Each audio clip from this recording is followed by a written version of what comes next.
What's up everyone, my name is Trevor and I am the Gaming Goomba. You guys will just have to give me 1 minute. I just got this really weird letter in the mail from my landlord. Basically it's saying I'm gonna have to start paying them $20 a year just to use my internet service in this house. Which is weird because they have nothing to do with my internet service. But they did say if I started paying them this $20 a year, I'd start getting random gift cards in the mail sporadically throughout the year. This one's for Steak and Shake. F***ing ew. I think you guys get the idea. It seems that I've made it a tradition now that every single year I have to make a video trashing the Nintendo Switch Online service. Some may say I'm beating a dead horse, but I say nay. Nintendo has made very little effort to make us feel like our $20 a year are worth it. When the Nintendo Switch was released on March 3rd, 2017, we were told by Nintendo that eventually we would have to pay for the ability to use our own Wi-Fi and that the service was coming out in 2017. Later in the year, Nintendo announced that the service would be delayed to 2018. In a press release by the former president of Nintendo of America, Reggie Fils-Aimé, he explained that the delays were to ensure that the service was world-class and had enough of its announced functionality available on launch to justify its cost. Ha! When the Nintendo Switch Online service finally released in September of 2018, people weren't happy. At launch, the service was pretty bare bones with 20 NES games available, the ability to use cloud saves on some, emphasis on some, games, and a jank smartphone app that Nintendo tried to pass off as a good thing, even though all it meant for us is that we still wouldn't have a proper voice chat or party system on the Switch. Today, the NES app has about 50 games on it, but there is still a lot missing, and the games have trickled out at a painfully slow pace. In the February 2019 Nintendo Direct, Nintendo announced the release of an online multiplayer game that would be exclusive to Nintendo Switch Online members, Tetris 99. This is probably my favorite thing to come out of the Nintendo Switch Online service. This game is just so much fun. A battle royale Tetris game with 99 other players? To whoever came up with this insane idea, I hope you got a hefty pay raise. For a while, I was content with the service. I had dumped over 50 hours into Tetris 99, and I felt like I had gotten my $20 worth of entertainment, but today I haven't played it in months. My feelings at the time of its release was if Nintendo could release a cool, smaller scale game like Tetris 99 for Nintendo Switch Online members every year, then it would be worth it. But we haven't gotten any more exclusive Nintendo Switch Online games. Instead, we got a free rug in Animal Crossing. Wow, Nintendo, you guys are so generous. Finally, on September 4th, 2019, Nintendo announced Super Nintendo games were coming to the Nintendo Switch. The release timing for this just pissed me off.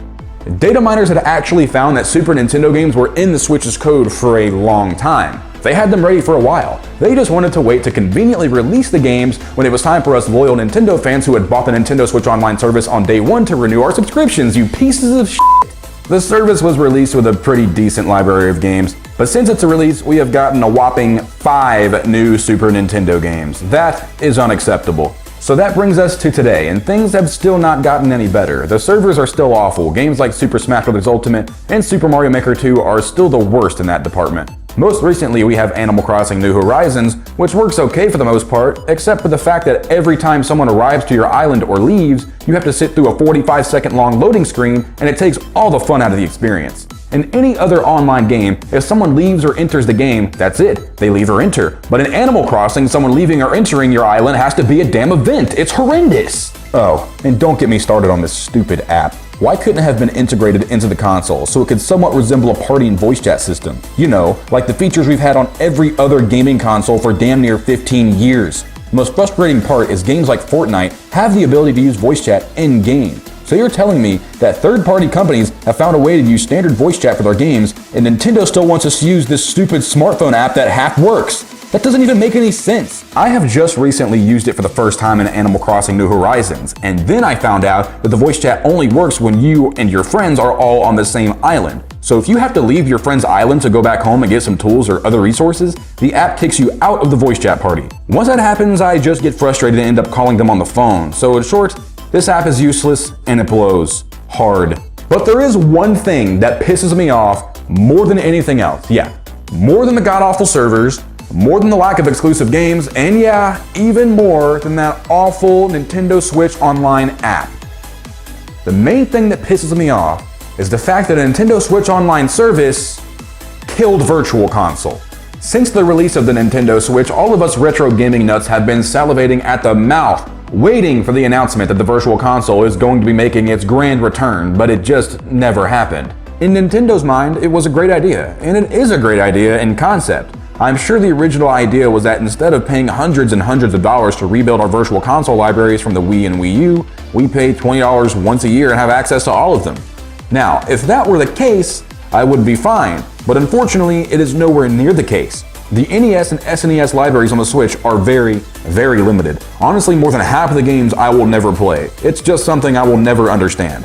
We had a vast library of games spanning across many different consoles on the Wii. Why can't that library just carry over from console to console? Why does Nintendo have to slowly trickle out the games that we already had on our older console? Like, I thought we had it bad with the Wii U's Virtual Console. At the launch of the Nintendo Switch, would you believe me if I told you that we still wouldn't have GameCube or Nintendo 64 games? To me, it just feels like Nintendo is using these classic games as leverage to ensure that we keep renewing our subscriptions every year. I'm sure come September, when it's time to renew our subscriptions again, Nintendo will announce a Nintendo 64 app that will launch with 10 to 15 games, and we'll be lucky if it has 30 games total by the end of the Switch's life. In conclusion, the Nintendo Switch Online service still sucks. At this point, I don't think Nintendo had much of a plan with its release. They just knew that everyone else was charging to play online games, so why can't they charge for it too? The fact that the launch of the service was delayed is terrifying. Could you imagine how much worse it would be if Nintendo launched it a year earlier? I'd probably be on my 5th rant video by now. But I guess none of it really matters all that much because we're all a bunch of stupid Nintendo fans, and we're all going to keep paying for it anyways. Now, if you guys will excuse me, I have to make a very important phone call. Yeah, hi, is this Steak and Shake? Hey, do you guys refund gift cards? No? Damn it.